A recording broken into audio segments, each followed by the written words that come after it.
Peace and blessings, family. This is your brother asarimhotep with the Martin Delaney Center for Egyptology. And today we have a very, very special guest with us today, Dr. Kimya Nuru Dennis. And I'm probably mispronounced that, Kimya. She'll correct me when she comes back on. Um, she's a community advocate, sociologist, and criminologist. Um, I might put hip hop head in that list based upon what I've seen on TikTok. But we'll get into all that and more when we return in just a moment.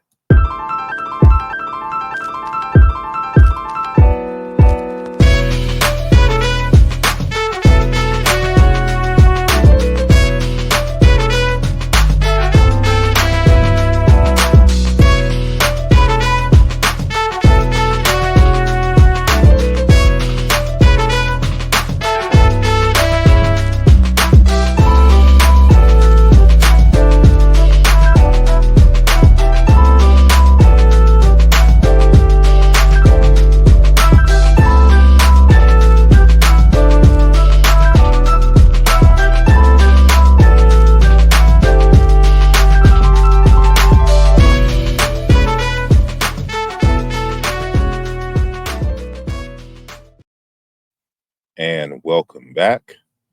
Again, I am your host, Brother asarimhotep. I want to thank each and every one of you for joining our discussion today. And before you leave this conversation, make sure that you hit the like button. And if you are new to the channel, make sure that you subscribe to the channel so that anytime we upload a video or we have a live discussion, you will be the first to know. And so we had a recent interview with Dr. Jean-Claude Mboli, who's a linguist and engineer out of France, but originally from the Central Republic of Africa. And he has released in 2024 his second book called Epopee Bantu, the Bantu Epic in French. And he was our latest interview. So if you want to kind of catch up, if you haven't been on the channel in a while, I encourage you all to check out that interview. And we got some dope and dynamic interviews coming in the future. So make sure, again, that you subscribe to the channel and you'll get informed with all of that good stuff. But today, this moment, I have my special graffiti background. So if I look like I'm coming in and out of frame, that's because this is the green screen background. But it's befitting, given the discussion that we're going to have with our special guest, Dr. Kimya Nuru Dennis. And before we get started, I just want to read a brief bio. And she is as I stated at the beginning of our program, a community advocate, a sociologist and criminologist, professor and researcher specializing in health, education, and economics, with an emphasis which is placed on cultural factors, family factors, individual factors, and societal factors that contribute to mental health and physical health, learning and intellectual development, economic development, and wealth building. Dr. Dennis's outreach and collaborations include community resource tables, community presentations, and conference presentations. Born and raised in Richmond, Virginia, Dr. Dennis lived in North Carolina for 17 years for a doctorate and a faculty position. Dr. Dennis now lives in Baltimore, and she has been there since 2019. So without further ado, I want y'all to put your hands together, snaps and claps, for Dr. Kimya. Yay, I need to give me some hand clap sound effects. So when I bring my guest in. How are you doing today? I'm doing well. Thank you for having me, brother. Thank you for being here, especially due with my technical difficulties earlier. So it is a pleasure and an honor to have you here to discuss the many facets of yourself and research and the like. So, given that this is your first time on the Mbongi, can you tell us just a little bit about yourself? We know that you were born and raised in Richmond, Virginia, but Mhm. what was it like growing up there, and how did you come to have the interest that you currently have, and what were those inspirations that sparked the academic path that you have chosen? Oh, goodness gracious. All right. So, born and raised Richmond, VA. I have three brothers, my parents. So, I come from a family, a Black family that focuses on knowledge in the family, knowledge in our culture, knowledge in our communities, and we bring knowledge into schools. So, that's one thing that we've always been taught all of our lives, my brothers and me, because my parents are also educators. And learning our history. So my brothers and I were given Swahili first and middle names in the 1970s because as descendants of enslaved Africans on this land, the 1970s was before people were doing ancestry stuff on those websites.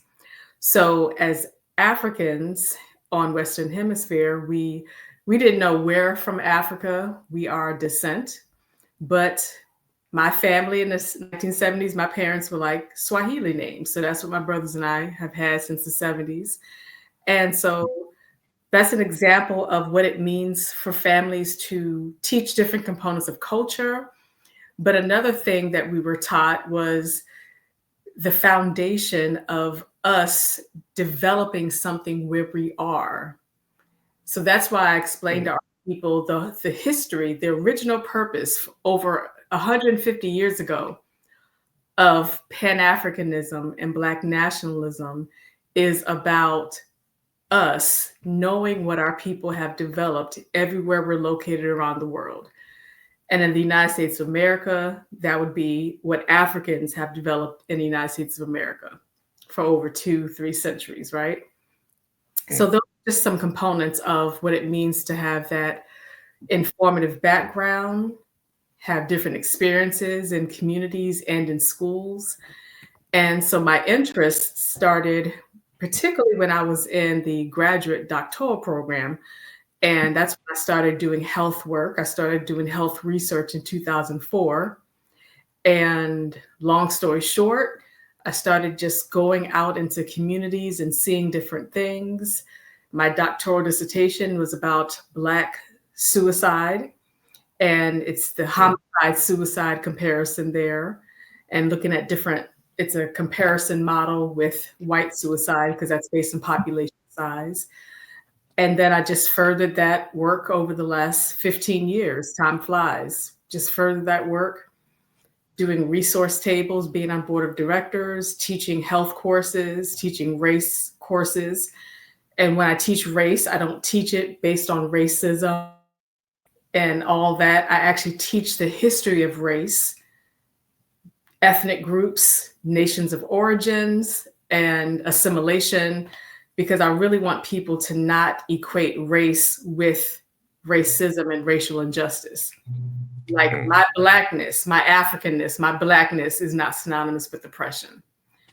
So mm. those are all just different components that are a part of my background. Long story short. Indeed. Um, as a person who studies language, I'm always fascinated.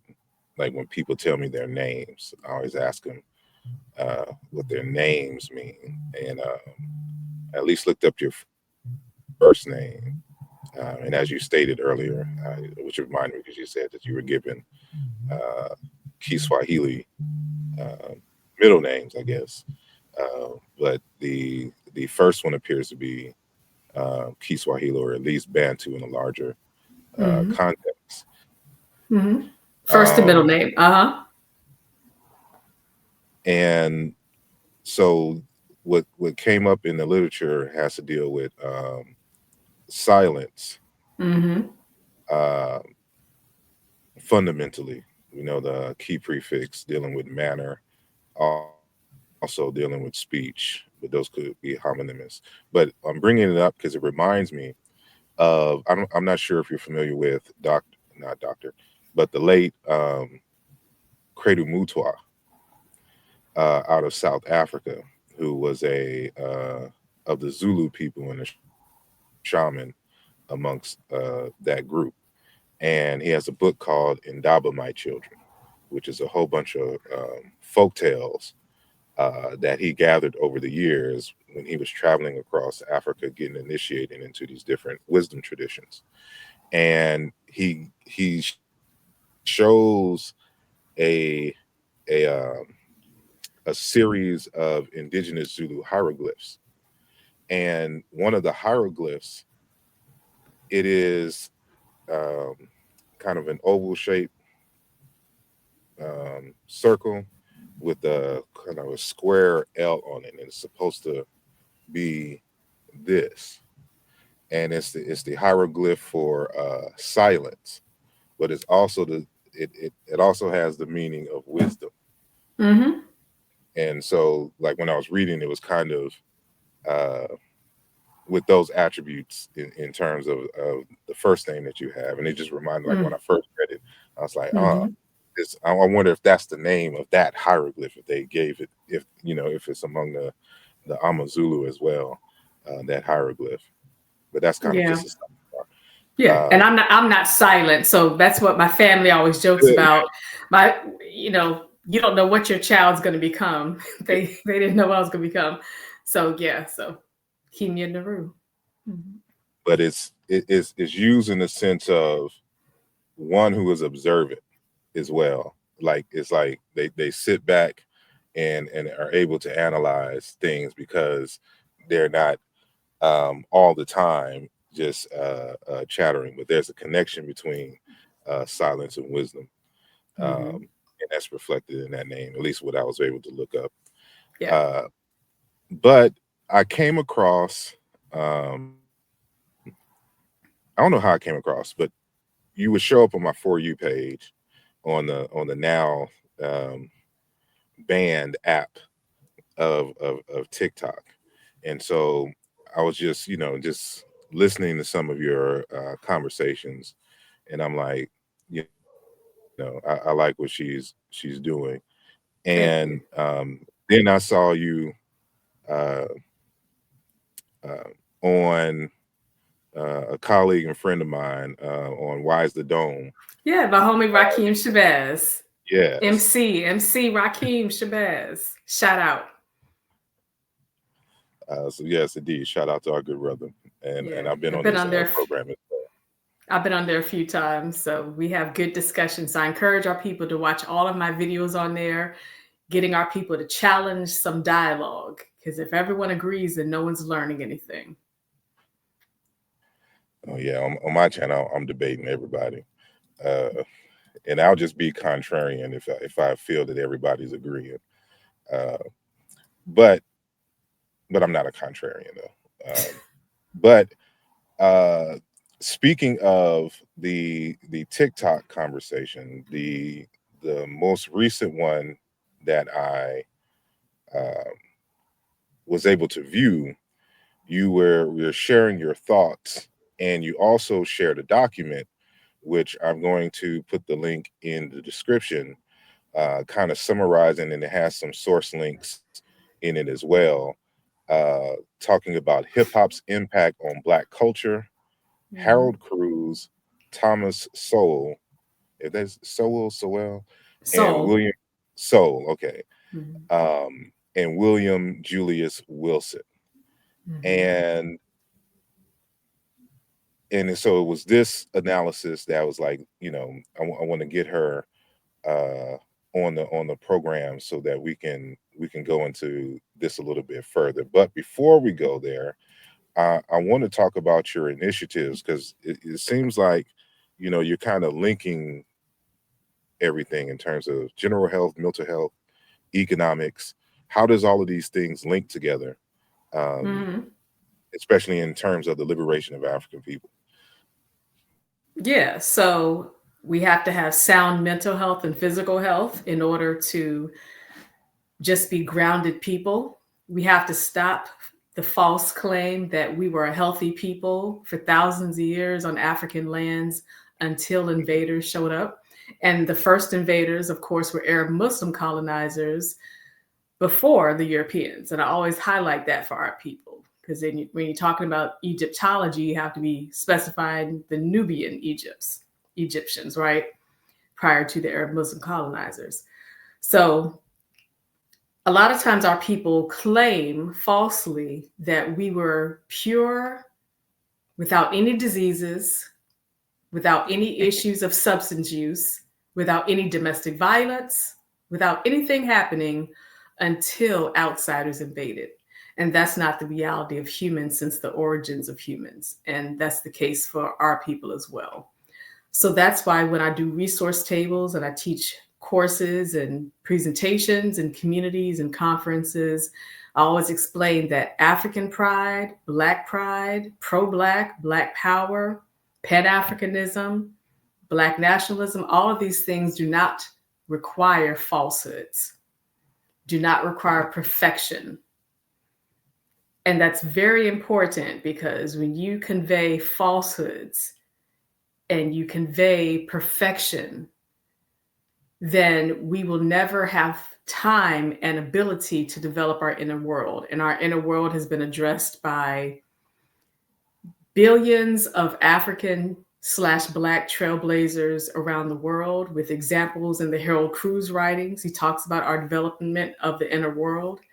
Septima Clark talked about the development of our inner world.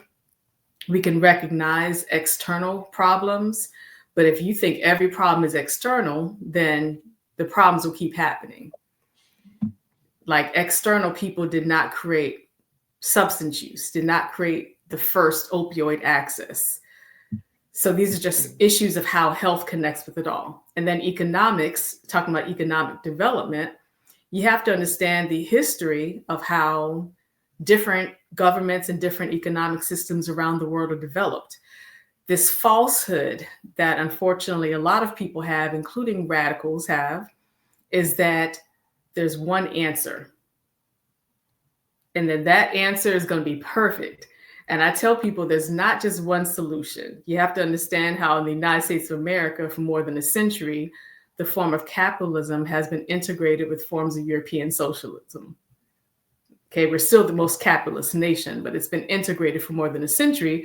That's how we have tax-funded services such as EBT cards through SNAP, veterans benefits, and other resources that are paid through our taxes. Those would not happen if there were no components of socialism. So that's why economic development is very difficult, though, because unfortunately, some of our people have been taught that in order to have a revolution, you have to not talk about economic development and wealth building. And I always tell our people when I do economic development presentations, you are not going to develop as a people, individually, as families, and as a collective. You're not going to develop if you are literally financially broke, because that means you're looking for a form of government that 100% controls you. Our people tend not to want taxes in the first place, right? So think about what it means if you change this economic system. It's going to be more government control, which means taxes increase, profit decreases, and the list goes on. So that's why economic development is an important factual discussion. I tell people having readings, it's very important, but you have to have readings across different theories, different perspectives.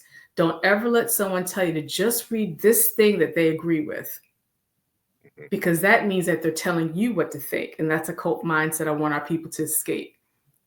And so the education part is included in all of that.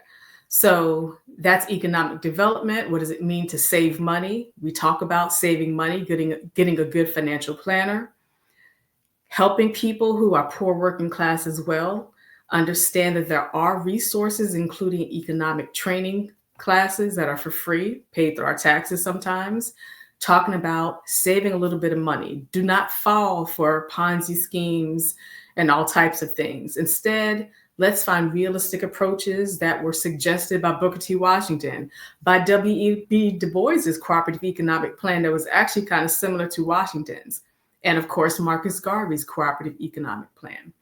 And the education part is having families that are reading more and more together, having cultures and collectives. We were the first people to put bookshelves on street corners because we were not allowed in libraries and bookstores. A lot of people think that other groups were started doing the whole books on corners first. Actually, we did that. So we have to literally teach each other in families, not conspiracy theories, not paranoia, and not all 100% focusing on Africa either. Because as a people, we have to understand you have to focus on what are our people doing here? What cultures have we formed here? What can we do here? And that's the role of families to do that, collectives to do that, Black communities to do that. And therefore, we impact the curriculum in schools, but the curriculum in schools will not change if they think that all we want to hear about is transatlantic slavery. So that's how it Why all connects. Mm-hmm. why can't I have my fantasy about a past utopian Africa? Um, and what's the harm in that uh, we were super healthy uh, back in the day. Everybody got along, and um, we had the greatest spiritual systems. Like what's the harm in those kind of narratives? That How does false that? depict. Yeah, I mean, any depiction of humans as perfect, it's it's what why are adults wasting time on that, and they're teaching that falsehood for future generations of our people, and then people want those falsehoods in schools.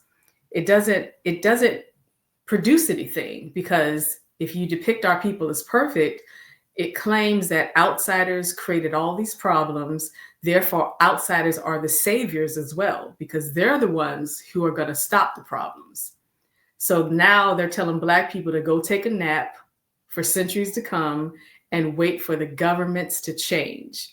And every government around the world, every economic system around the world has failures, has methods of controlling people. So, as Africans, we cannot claim to have perfection. Instead, we have to, like Septima Clark said, we have to acknowledge our own problems, focus on developing that, and then we talk about how we're going to make these changes and update our work as a people. And that's the real approach. People who want a fantasy, they can have that. But that fantasy does not work with people like me who focus on solutions. They can take the fantasy elsewhere, but for me, that's not my space that I use. Indeed. It reminds me of, because I often look at things through a software developer's lens. Um, and when I'm developing an application or looking at some code, one of the first things that we're trained to do is to look for the weaknesses for how hackers can come in and disrupt the system that we've developed through the code. Mm. And I don't see too much. The only one that I know that kind of went into that in depth, to my knowledge, is Dr. Chancellor Williams' The Destruction of Black Civilizations. But he didn't go into depth in terms of weaknesses within the cultures. Um, and I look for weaknesses, not to exploit, but to develop systems to either repair, like if something has been hacked or there's a what we call a bug or a glitch in the system, so that you can repair it, or to prevent outsiders from coming in and doing any kind of uh, exploits to the code or whatnot. And And I wonder why we don't have too many of those conversations. And my assumption is that, going back to what you were hinting at the beginning, that we think that everything was good and perfect within these particular cultures, and so we don't look for the weaknesses and how others were able to exploit those weaknesses, and we are in the conditions that we are today. um, and just your thoughts, if you've come across like full studies along those Hmm. lines, Yeah, that's or is it something mhm. that needs to be done? Yeah, we have centuries of those conversations. So I want our people to understand a lot of times our people are not familiar with these conversations because they need to change their surroundings. Change your Okay. surroundings. There's actually also a lot of research regarding this as well. So we have over a century of writings and teachings, professors such as myself. You can look at my social media posts where I share publications. And so, I mean, there are solutions focuses, there are people talking about the errors that can be fixed. That's actually why over 300 years, a lot of our people have supported leaders. For example, you can use like Marcus Garvey as an example. As a Jamaican man, he came to the United States of America. He received more support than the NAACP. He received especially support from Black people in the southern states, which was very surprising for people. The support was mostly when it was a time for expression of frustration and outrage and anger. And of course, talking about race first. However, the moment Marcus Garvey and other leaders, but in this instance, Marcus Garvey said, let's focus now on solutions. Let's talk about developing our businesses, because that was a Black capitalist standpoint. That's when a lot of people gave up because the solutions focus is very difficult for many people because unfortunately, too many people have fallen for the oppression focus. And as a people, we're oftentimes told to talk about oppressions. Mm. Keep talking about oppressions. Keep talking about oppressions. Keep talking about oppressions. We want the schools to teach about oppressions. We want the oppressions to be the topic. And I tell people it's easy for people to want to talk about Black people's problems because they would love for Black people to only think about problems without ever thinking about solutions that our people have actually focused on for centuries. And for thousands of years on African lands, we literally have a solutions focus, which is also why I write about artist propaganda. I use a lot of old school hip hop because that's me, old school hip hop. Artist propaganda. What messages are you sending here? What's the delivery of the message? Harold Cruse, for example, talked about the role of culture. He was using Harlem as an example. The role of theater. What are you doing? What is the way that you're expressing this? And how does it develop our people through culture? Harold Cruse also highlighted problems. Of course, the terminology is different from back then, but he was looking at things like people using drugs, selling drugs. What are some ways that we can change this? So we do have many of our people in the United States of America and around the world who highlight problems.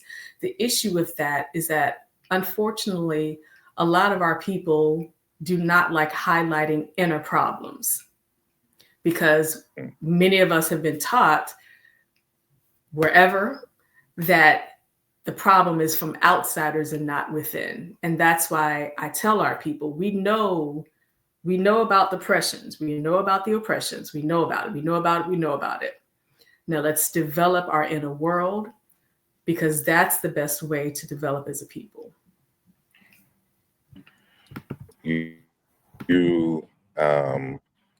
brought up that name, Harold Cruz, and I want to kind of highlight. So, for those viewing on the screen, this is the document. Again, I will have a link to it.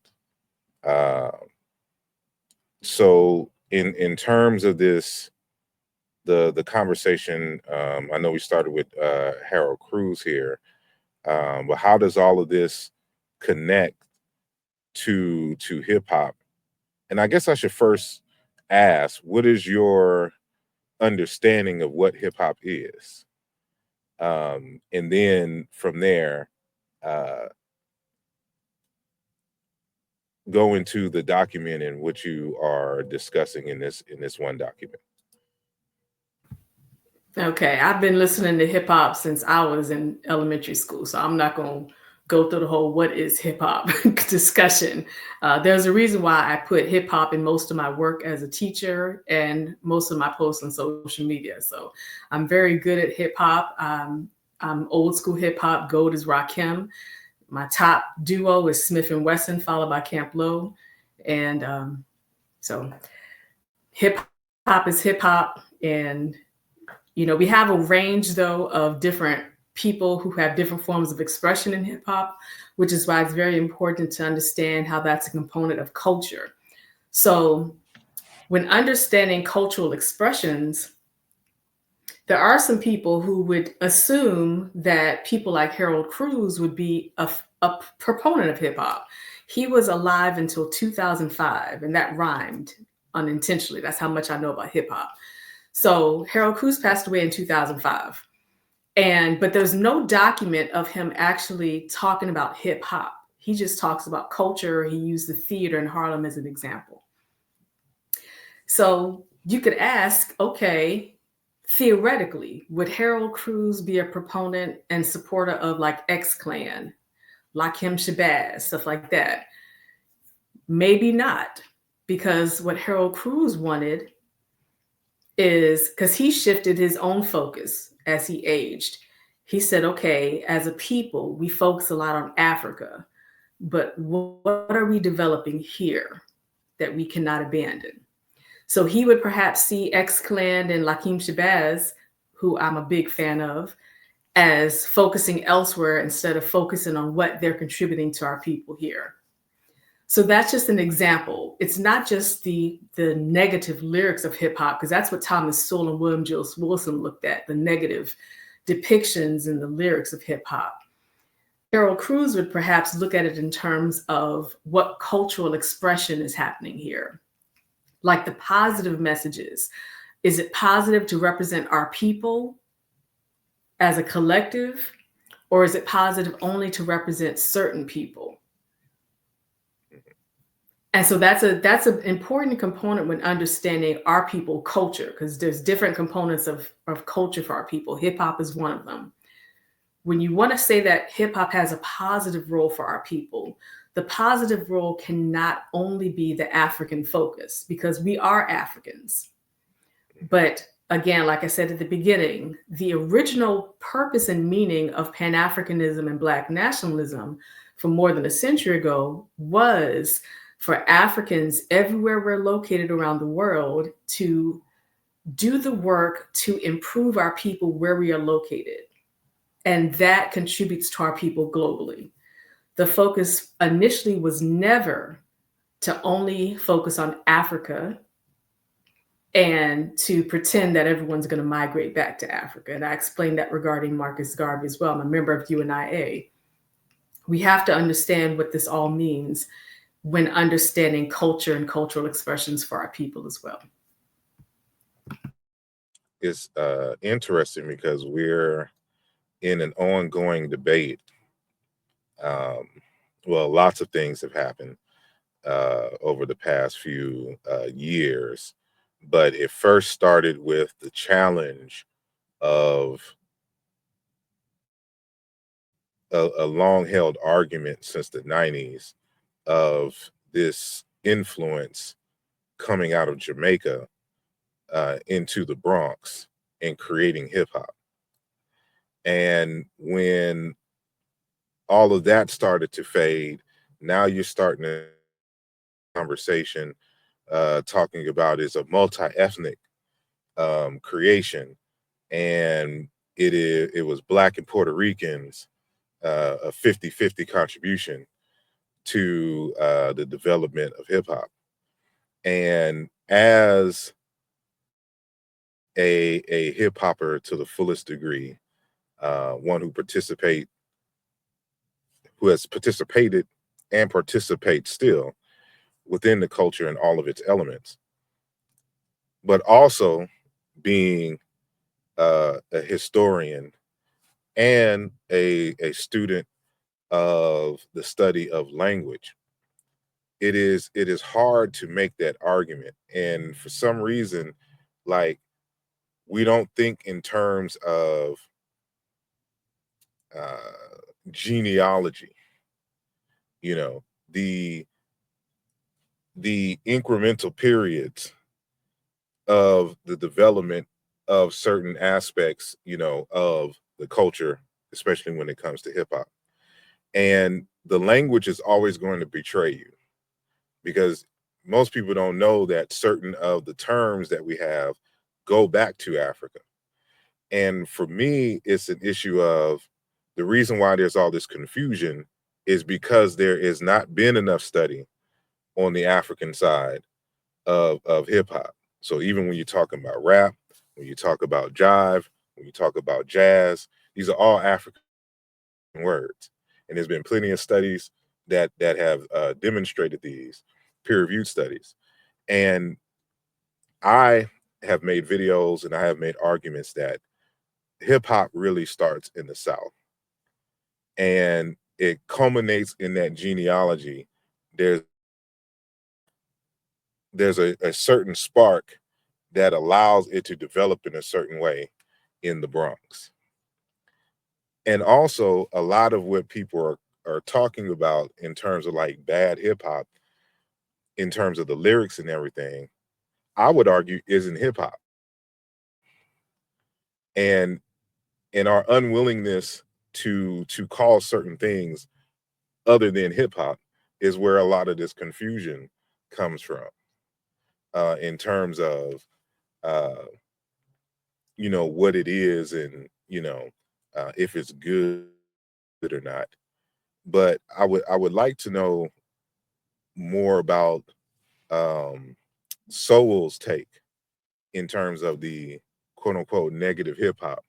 Like, what is the data set that he's drawing from, and can we even argue that that's hip hop versus rap? That's why I always ask the art, what is your understanding and what of what hip hop is, so that we work within that framework in which you understand it, and Yeah. then from there to see if that even matches what, for example, what Soul would understand of what hip hop is, and to Yeah. see if that, Yeah, so uh, I don't do hip hop versus rap debates, because technically if you look back since the 1970s, there are hip hop artists from the 1970s who, if you heard them in 2025, you would put them in the rap category. So I always tell our people it's historical context. We're talking about tight leather pants and all types of different things. So I never waste time on hip hop versus rap unless it's I don't listen to new songs really. So instead, I just call that new hip hop. I don't do the whole hip hop versus rap thing, because that's 100% subjective anyway. But as it pertains to a Jamaican creating hip hop, again, we're Africans. Jamaicans are Africans. There are African Puerto Ricans contributors, but hip hop is still of African American origins, as are many genres. And of course, they have African commonalities, because our people, wherever we are around the world, are going to have African commonalities. But our commonalities cannot only be about music. As Harold Cruse explains, our leaders are the artists. Black artists are the leaders for changing and improving our people, because Black artists are the scholars and the intellectuals. However, when we're talking about Black art and intellectualism and change making, it can't just be about the music and dancing. It has to be, what is the knowledge spread through it? And it can't just be knowledge like third eye, you're blind. It has to be, what is this knowledge that's going to happen in real life? So again, a Jamaican did not necessarily create hip hop any more than we created ska, because as you know, the Wailers' ska, Toots and Maytals' ska, was influenced by African Americans, at the time Negro Americans, genres from a century ago. So being a contributor to each other everywhere around the world does not mean we go into these spaces and we are the only creators. And as a people, we will forever be divided, wasting those types of battles. I love big battle rap, and a good cipher, but it can't be based on that because we've contributed to each other so much. Like you talk about how our people have had to migrate to different places. We've contributed to each other, So now the question is where is it going to take each other? So for Thomas Sowell, when he does interviews and so forth, he's still alive, he's in his 90s. He's talking about what would be considered hip hop. I mean, you could use examples of NWA and all these different groups. And the messages that are conveyed have been considered negative messages. Why? Because there's not a sense of balance, according to him. But I always tell our people, I don't criticize negative messages because I don't waste time pretending we have to get rid of negativity. I was talking about BET the other day. Yes, it became negative, but I don't believe in just getting rid of things that no longer fit what we want. Instead of wasting time on that, increase what we need then. As a people, we have a tendency to stare at something and say, this is so wrong, instead of going elsewhere and saying, now I'm going to integrate on a higher level, like Harris once said, something that's actually right. And so that's something that's very important. So with Thomas Sowell's critique of hip hop, his critique is, as an older Black man, and he's not in the area to create solutions for this part of the culture. But he does say that culture does have a central role in this work to change our people. But he explains it in a completely different way as Harold Cruse. Mm-hmm. How would you juxtapose that to the message that Malcolm X, when he made the statement that only the Negro has entertainers as leaders? How come when you go into the Chinese community or the Jewish community or the white community, they don't throw their entertainers as leaders, but only in the Negro community are entertainers leaders? So if you can imagine the conversation of those. Yeah, I mean, that's not completely true. According to, I'm not saying whether it is true or not, but in the conversation with Harold Cruse, those conflicts, like how would we judge one or the other? How would we say that the artists are leaders, Mm-hmm. Versus like Malcolm? Because there's no verses.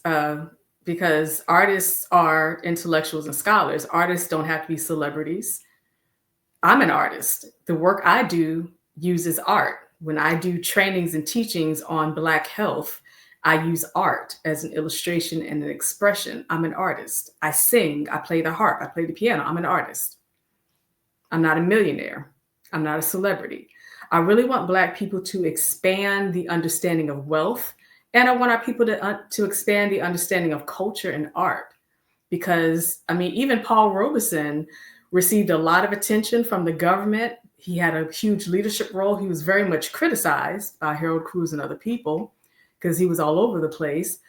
But we can have a role for certain people to be doing forms of expression, like even Sidney Poitier and Harry Belafonte were doing some role. So we can appreciate people's words because I specialize in theory. So I tell our people we can integrate different perspectives without 100% agreeing, because just because someone says something and they're well known does not mean they're correct. What Malcolm X said was not 100% accurate. He's not the expert on what Asians consider voices. He's not expert on what Europeans consider voices for their people. So as Black people, we can't always do a comparative analysis. I mean, for goodness sake, Black nationalism was originally used white Jewish nationalism as a template. But that doesn't mean that forever Black nationalists have to say, okay, what would white Jews do? Instead, you're saying, here's an example, but now we're moving on to see how this works specifically and only for our people. So I encourage our people to understand that when using Malcolm X's words as a comparison, because he was coming in during a time where he did not really know what other groups were really doing. He did not know what they were doing. He just used a surface level response. And instead, I want our people to understand we can find different outlets, different resources. They do not have to be the most famous and wealthiest celebrity, but it needs to be local Black artists who are doing work, and they're doing work that's based on expressing knowledge. And that is, again, the artist propaganda link that I always share with our people with writings. It shows examples of how Marcus Garvey used music, like dancing forms of Shay Shay in Jamaica. I use examples from Du Bois. Also, when Du Bois wrote the book that he would share with particularly Black children, but overall children eventually, these were all different forms of artistic expression. And when I did research in 2018, I talked about how Du Bois's perspective of artist propaganda is different than Alain Locke. Alain Locke, who was a wonderful artist, he viewed art as only a form of expressing yourself because you like art, but not having to send a message. Whereas Du Bois felt that you only do art to send a message, because Du Bois was also a poet. I wonder who would be some examples of good scholar artists that have captured the eye, or captured the hearts of the general African American public. Now, I remember back in the day, of course, certain things I would think was knowledge, I've come to find out, that it's all pseudo when it comes to rappers, right? But I can't think of, but then, because I'm just at a different, for me, scholarship is a bit different. And I want to know, like, to what degree does having real good sense of scholarship and research ability affect one's ability to develop an artistic product, for lack of a better word, that resonates with the masses, that it would lead them somewhere? And where are we trying to lead? If the people, like, what's the goal or goals for the art? Not Well, just information being shared, but what are the goals? Yeah, so I encourage you to expand your definition of art and artist, because there's people with different backgrounds, different levels of education, and they're reaching different audiences intentionally. We're not saying that it's going to be one person reaching the masses of our people. That's just not realistic. For various reasons, including now that people are obsessed with social media. And I tell our people to reduce reliance on all of this internet stuff and increase our understanding of what will you do if you have to actually communicate with each other and learn from each other and distribute knowledge together. And so that's something that I really want our people to understand as well. So I just encourage everyone, expand how you define art. So when I do these community presentations, one thing I do, and you can find, I also have a shared Google Drive of PowerPoints that I do for Seiko Varner's show, in which I talk about like financial planning and Harold Cruse's discussion of art development and culture development to progress our people. The examples I use are where you're located, Who are the resources in your area? The Black resources. It could be a Black hairstylist, a Black barber, someone owns a Black owned museum, a Black bookstore. These are all different expressions of art. It could be some Black MCs, Black dancers. I'm a harpist, I'm a singer, all those types of things. We just have to expand art. It includes poetry, it includes people who just are doing some writings in a form of expression that is still a form of art. If you understand thousands of years of African art includes forms of sciences that are put into shapes, forms of mathematics that are put into shapes, and not the same equation that people are taught in schools that is not the same African origins. So those are also forms of art. Art is a form of knowledge and a form of knowledge expression. So this is just where I encourage our people, write down where you're located, who are the artists.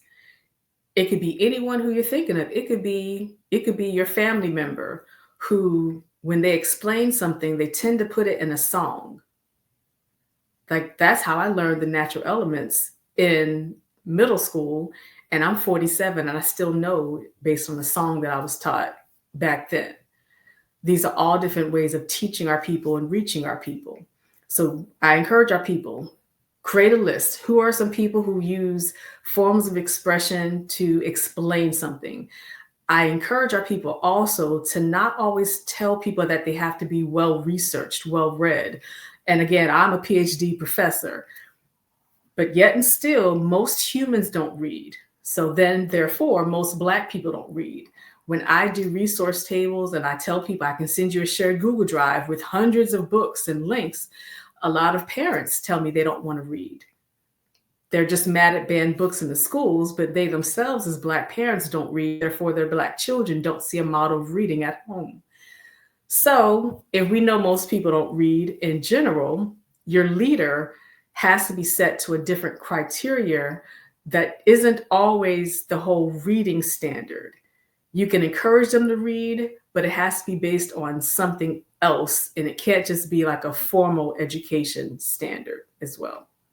And that's a challenge for our people. Yes, I understand that. But this is in the context of, for example, like a Hebrew Israelite doctrine. So, of course, back in the day, because I used to be a Hebrew Israelite. And so one of the artists I used to love, of course, is Wu-Tang Clan. And then the Wu affiliates would be like Killer Priest, for example. And you would hear, although it's fly in the song, when you come back to research it, you come to find out that this stuff just isn't true. So it's on one level, I understand the nature of the art and the willingness to be able to share information in a unique and creative way that it stays in the memory. But given the nature of our circumstances here, there has to be some level, even though this has been done in the past this way, just like, kind of what you say, there has to be some level that we have to have some checks and balances, some way of verifying information even before we make it an artistic product. Yeah. Yes, Black people, read. Yes, read. This is why I tell Black people, we're not a cult. So cults mean that you have a leader and you don't question a leader. Don't ever have anyone who's speaking on our behalf and you don't question them. You got to question everyone who claims to be speaking to our people. That's politicians, that's presidents of our organizations, any person who's doing anything. So if Wu-Tang Clan don't know what they're talking about, they're still artists. It just means that they can kick rocks because they're not going to be the voice for this particular effort. I never listen to Black Hebrew Israelites, so I don't have to worry about that. They're not African Jews, so I mean, they don't, they don't qualify for talking about a lot of things anyway, so I don't have to worry about that. So again, leadership, artists as scholars and knowledge sharers does not mean that you now become a cult leader or a cult follower and you believe what everyone says. Instead, it means that artists play a central role in our culture in terms of the development of our culture and expression. Whereas civil rights leaders, Black politicians, they have a role, but they're not the spokespersons.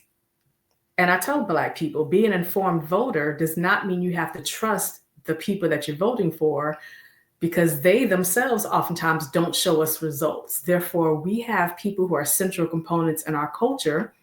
And examples that Harold Cruse provides are the artists, scholars, intellectuals.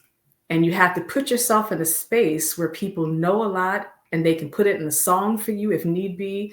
They could write it down, draw it on a dry eraser marker, whatever they need to do, but that's how they express it to you. So this is where I tell our people, there's no quick answer, there's no quick fix. There's not just one solution, there's not just one conclusion. So when someone says that Black artists are intellectual scholars, which is always what I explain because that's part of Harold Cruse when I do presentations, it doesn't mean that now you give me a list of all these people. Instead, I say, okay, now what do you know though? Like, I don't want people to just critique these artists. I want people to figure out what do they individually know. So I want Black people to each do more learning and don't just focus so much on criticizing other people, because that's also another form of a distraction, because it's easy to criticize other people as not being correct. I tell people you can read false stuff, like read some false stuff, because you have to know it's false, which means you have intellect. So I don't tell people to escape falsehoods. Learn it all. And that helps you actually really develop as a people. But then that goes back to my original question. Who are some artists that you would recommend on the level that you would recommend? Who do I recommend? I recommend Black people to research the people where they live, research the people in their families, see who's doing some real work. Yep. In terms of artists. Yes, research the people in their family, research the people where they live who are doing some real work. A lot of people live in areas where they have family members who are doing work that includes art, like I do art, like I said already. A lot of Black people live in areas that have Black arts districts. So research that. So I always tell Black people, because I'm not going to give people just a list. I actually want Black people to put in the work that's required to actually go to events, meet people, interact with people. And that's an important way to actually learn what are people conveying, what are people doing. But again, you can't just walk up into these spaces critiquing these people. You have to think about what have you learned yourself that makes you able to contribute to this work. I tell our people, you're not a spectator. You got to be a contributor to this work. It can't just be you're going into these spaces and everybody else has to figure things out. No, you're coming into these spaces because you're learning and you want to contribute to what this person is also doing. We have people who are actually doing some important work. Some people are putting it in music. Some people are putting it in poetry. I use Du Bois as an example. So instead of giving people a list, I want our people to put in that work. The same way people are putting in that waste of time work on social media, looking up all these people as content creators and all that stuff, do it in real life. Log off the internet, log off social media, and see who are the real life creators of the work that's helping our people. Indeed. Well, we're coming to a close, but in terms of the work that you're doing regarding the work and research that you're doing regarding the criminal justice system, and in what ways are you analyzing what is going on? What are some of the sources of issues that you find? And then, of course, a solution or two regarding, what you have found regarding this that particular work. Okay, so as a criminologist with a background in criminal justice, I teach criminal justice courses and I created a criminal studies academic program in 2011. And so, again, there's a wide range of issues. It's not just one problem, it's not just one fix.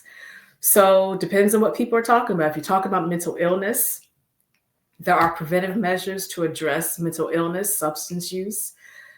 As I was explaining yesterday, we have different forms of crime. We have forms of crime where people are expressing their anger, they're expressing their outrage. Unfortunately, we have crimes that people do now to record themselves and post on social media. And that's also happening for young people, including young Black people, because it's getting attention. So these are different factors. And then for crimes that are instrumental, they're done because people are getting a result, like getting money, for example. So in criminal justice, I just remind our people there's not one fix. And also, if a politician says that they are the reason why crime has been reduced, they are lying. And I also share this on social media as well. There's no politician on any side of the aisle who reduces crime. That's not how crime works. Crimes can reduce because crime reduction happens.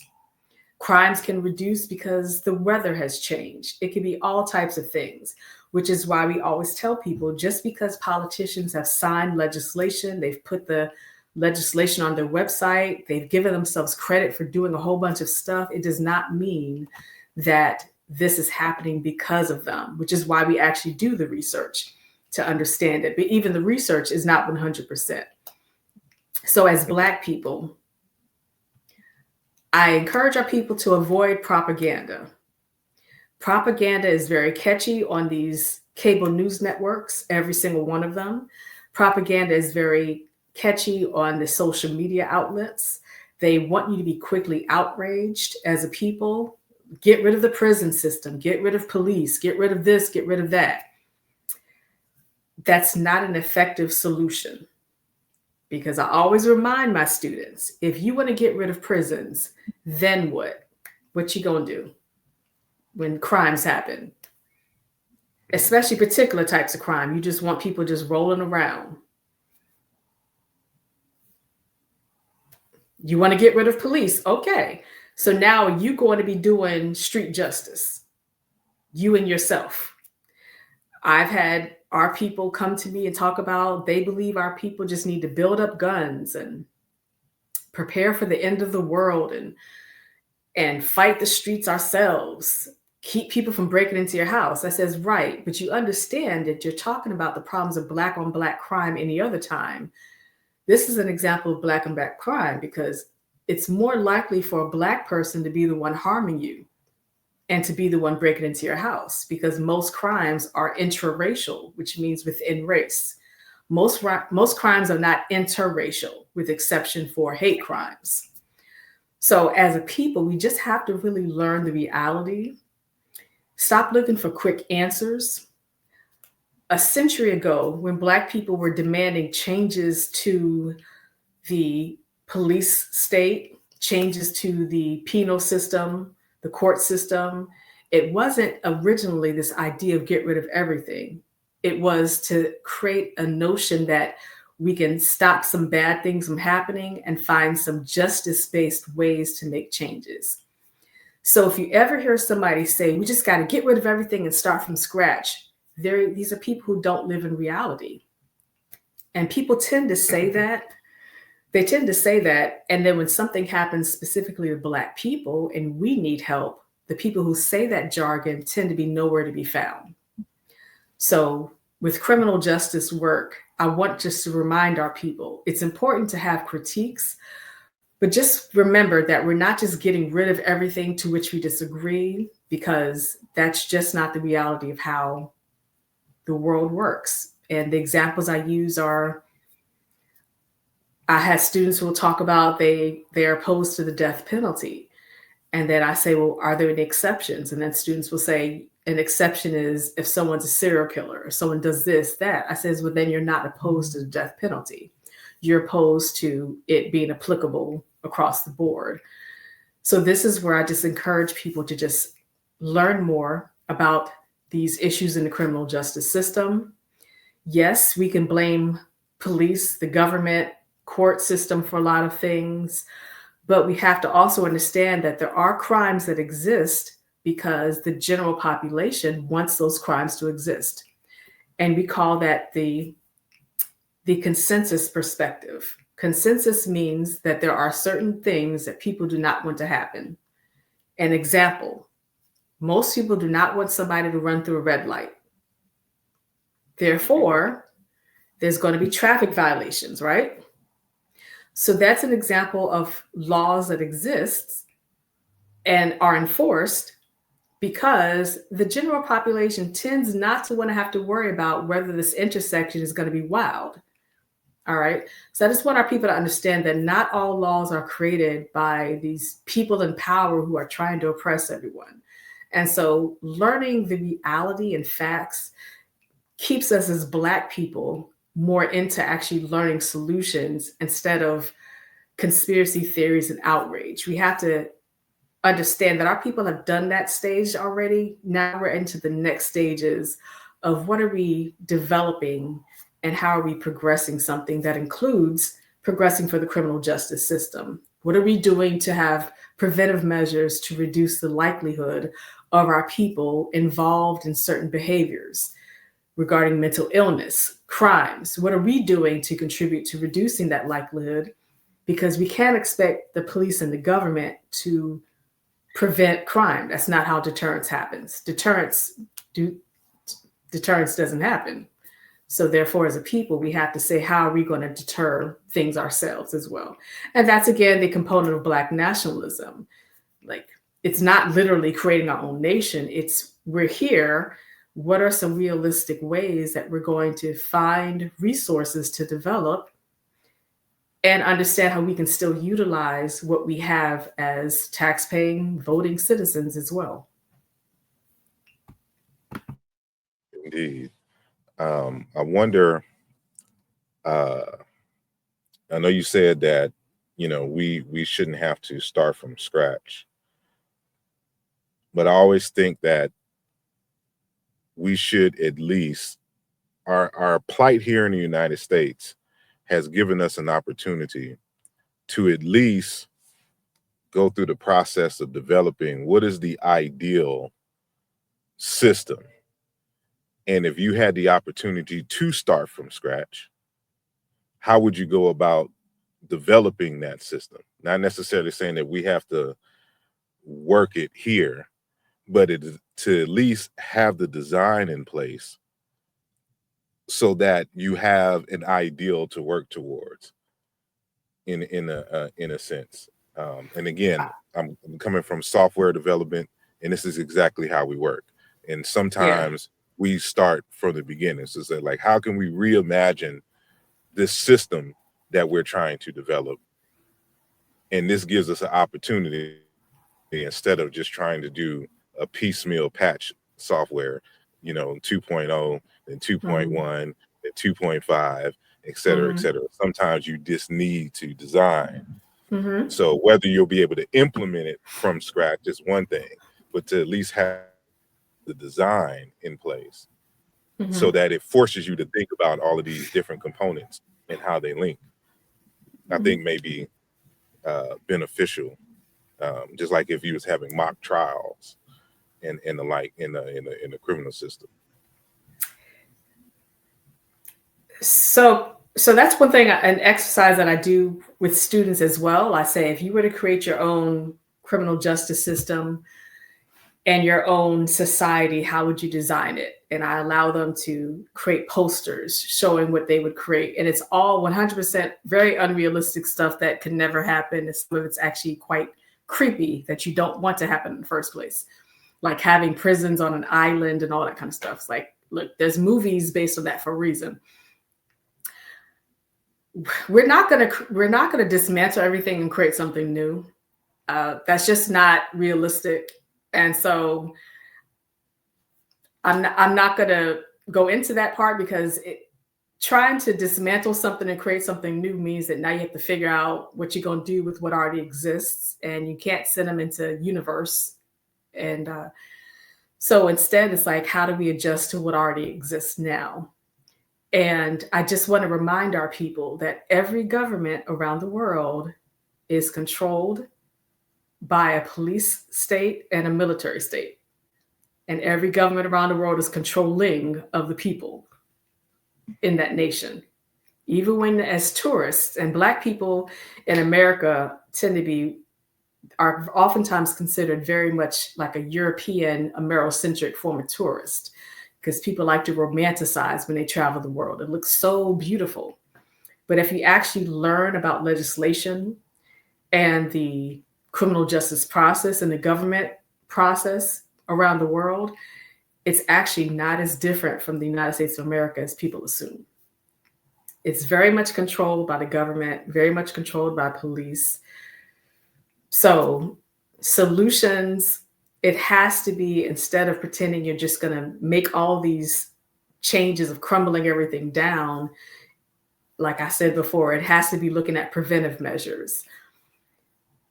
Because the problem with trying to change police, because I spent years helping train police in crisis intervention team training for mental health outreach. And the problems with trying to change police, or even trying to redistribute the police funds, because I had said that many times, to distribute funds to schools, health system, workforce development, and then police will still get funds, but just not as much. But even that does not work, because it still varies by the location, and police will always say that they're understaffed, and particularly Black communities will be punished for the understaffed law enforcement there.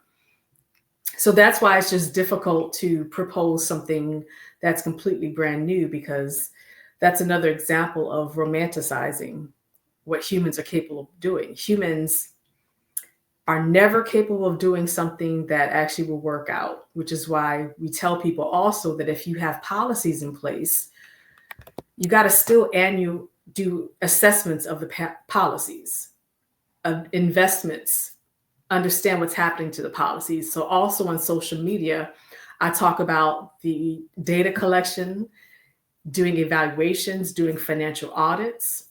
So government staff do not give audits. They don't tell you where your tax funds are spent. So I would say perhaps you could start off by saying, we want evidence of where these funds are distributed. That's oftentimes a good starting point. Another starting point is when you ask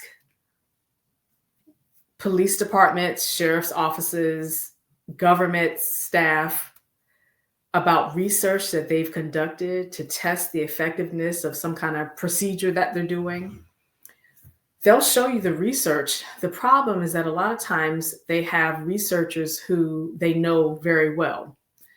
So it's not people who are just doing research without something to gain from the research. So a long answer to your thought there is, again, idealism is just so complicated that I just always tell our people that there's nothing that's really going to work for people, because if you think that you're getting a model of a good criminal justice system elsewhere, once you find out the details, it's really not as good as you assumed. Like we literally don't have a good model. Mm-hmm. Wouldn't that be kind of, and I'm playing the devil's advocate here, wouldn't it be pessimistic? Like, what would be the purpose then if ultimately nothing works and is just always going to be, what's the point of striving or trying to create change if that is the case? Because we're Black people, and Black people have always had to create change. That's what our ancestors and our trailblazers have told us. We're not just oppressed all the time. We do have some things to celebrate. We do have accomplishments. But if you want quick fixes, you got to understand there's some policies and some recommendations that are ignored for 50 years, and they're not put into place or even discovered until after someone dies. Like when we publish research, it could be nobody read our research until a century from now. And then they finally find our research in the year 3010. And they're like, wow, Why did no one ever cite this data before?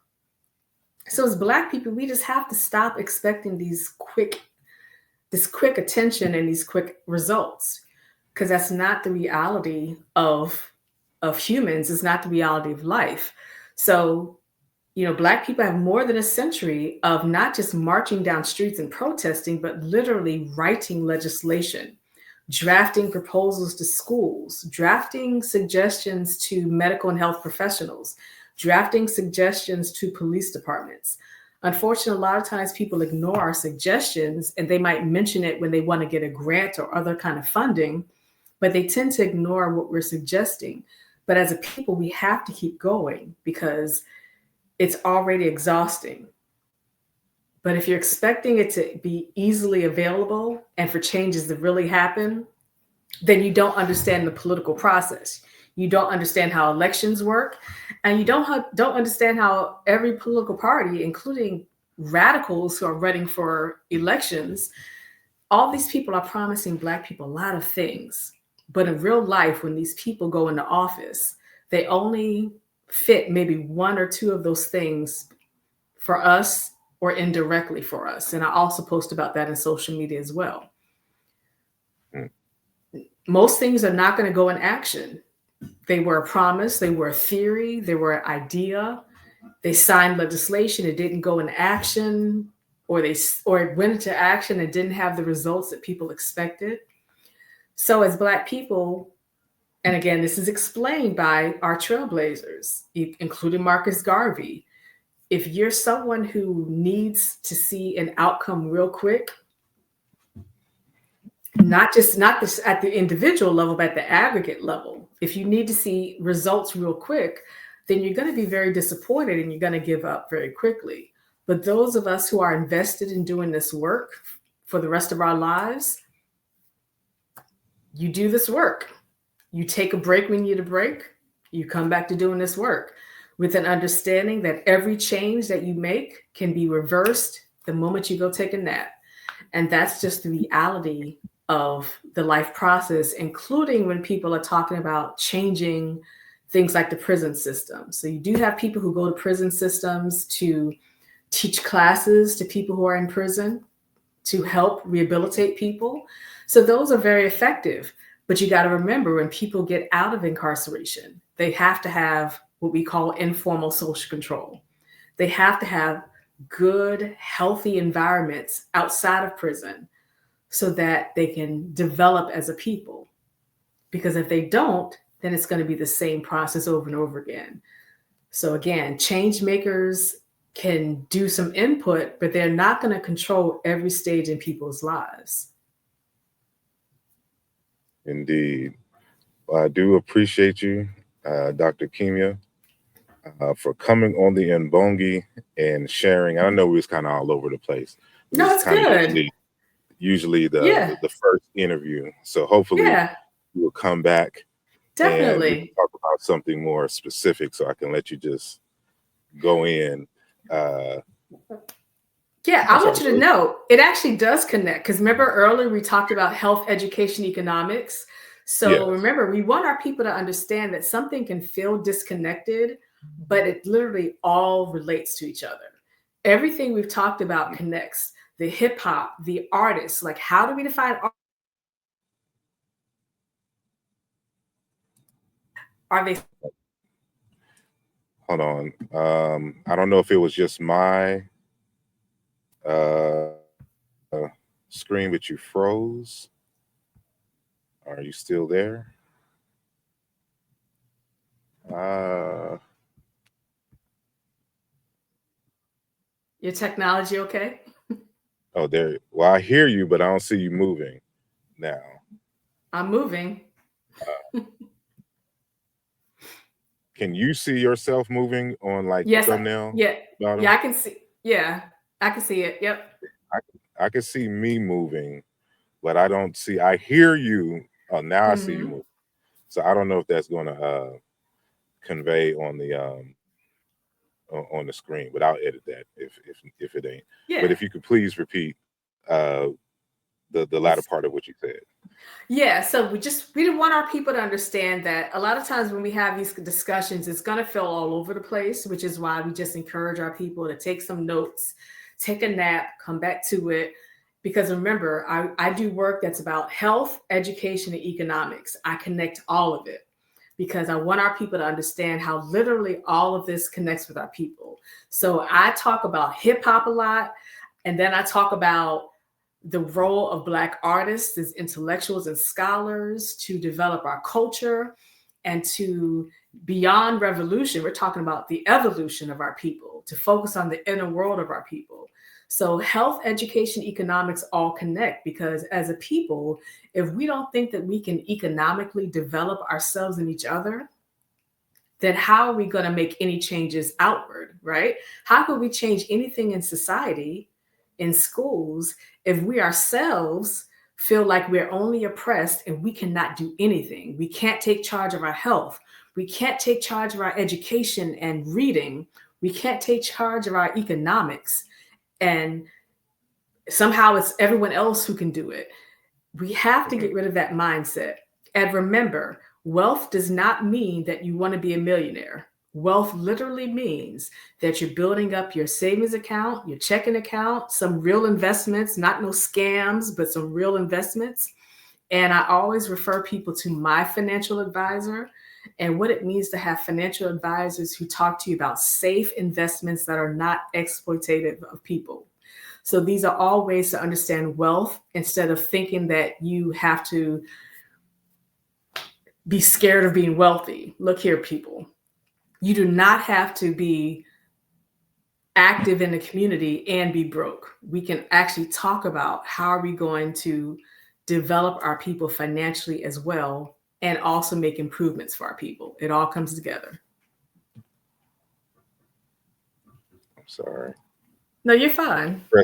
Pressing buttons and don't know what I'm pressing over here. Okay, there All we that go. technology.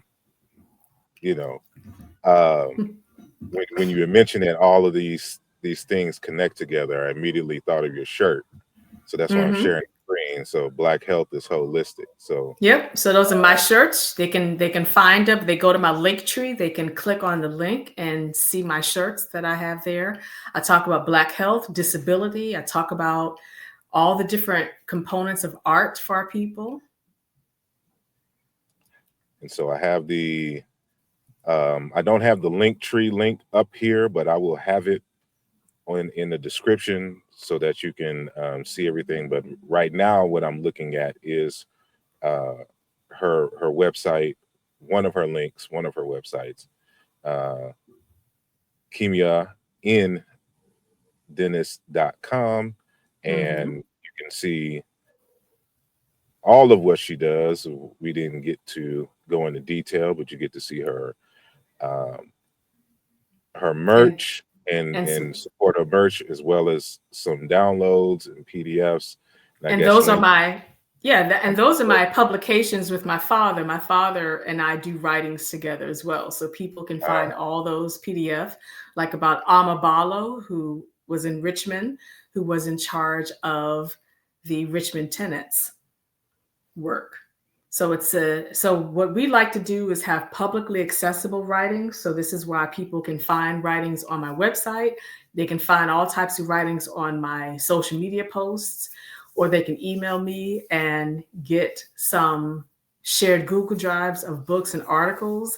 And remember, I want our people to save millions of readings. It doesn't mean you read everything now. You might find a book or an article that you've had for 50 years and you never opened it. The key is to recognize that we have access to knowledge and readings as a people. There's literally no one keeping us from having access to this information. Okay, as a people, that's the form of knowledge development and empowerment. We can no longer claim that people are keeping us from Black bookstores, people are keeping us from libraries and all that.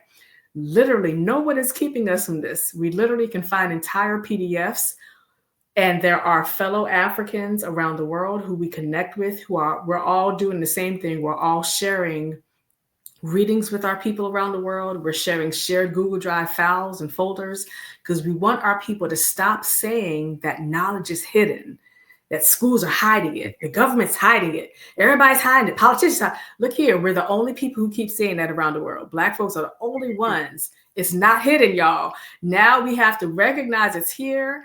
Black folks such as me, we've been begging our people to read it. So as Africans, we have to know we come from knowledge. Okay, we come from intellectualism. We brought intellectualism with us when they forced us on those slave ships, right? So therefore, we cannot brag about African knowledge and intellectualism, but then when someone gives you a reading, now you're too busy to be intellectual. Okay, intellectualism has to be consistent. Don't talk to me about intellectualism, but then you conveniently do not want to learn some real stuff besides conspiracy theories. So this is why sometimes I'm very hard on our people, because love for each other and respect for each other requires that honesty as to what we have to do for our inner world, as Septima Clark and Harold Cruse said. And on that note, I'd like to thank you. And you know, whatever time that y'all will be watching this, I know it's kind of late right now. Yeah. So I'm very appreciative for anyone to take their evening to have a conversation with myself in the Mbongi. And that's what Mbongi is. It's a center, the center where the community comes to discuss issues in Congo. That's the word for it. So that's what we love to do, share information in PDFs, and so I send stuff out all the time for people. That's good. That ask. So that's what we do. So glad that you were able to join the conversation. And any last words, anything that's on your spirit that you want to get out? You want me to talk some more? Don't get me started talking some more. I appreciate you. I really enjoy and appreciate the work that you're doing. So please, brother, keep doing the work, because you're always reaching more people than you assume sometimes.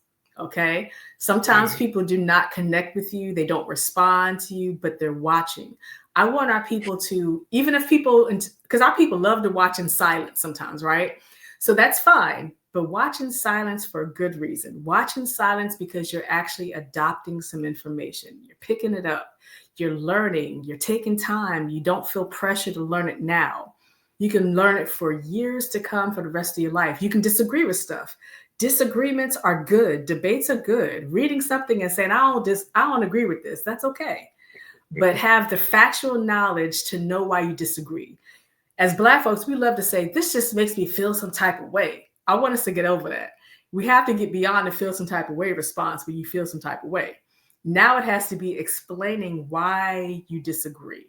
Beyond feeling some type of way. Why do you disagree with what you just read? Why do you disagree with what someone just said? Clearly explain it, because we as a people can only unite and do this work to improve our inner world if we can express what the issue is beyond just feeling some type of way. So thank you. No, thank you. And thank all of you for watching. And until next time, make sure that you first, though,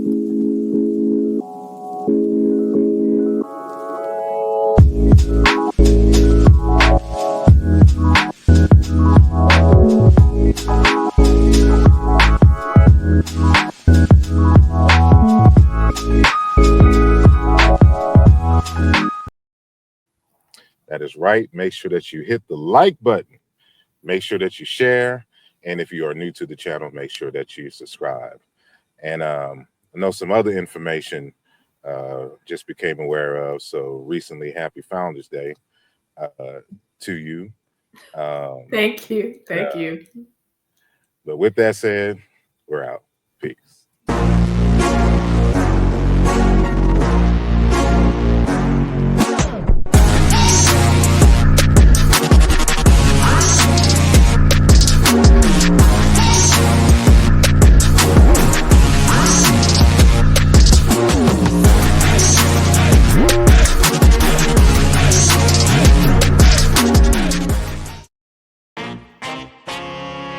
Yeah.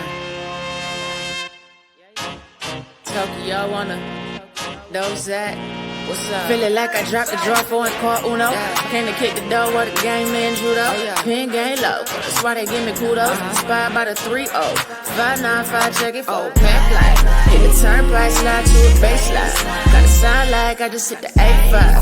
Oh, I'm so ready, by enemies necessary. We gon' be legendary, hold up. About to grow the payrolls. If you see the vision and you're with it, you should say so. Cause we about building, elevating the millions. This program was created with the love and support of all our Patreon members and subscribers. If you are not a member yet and would like to see more content like this, consider becoming a member today. The link is in the description of this video. Your support is greatly appreciated.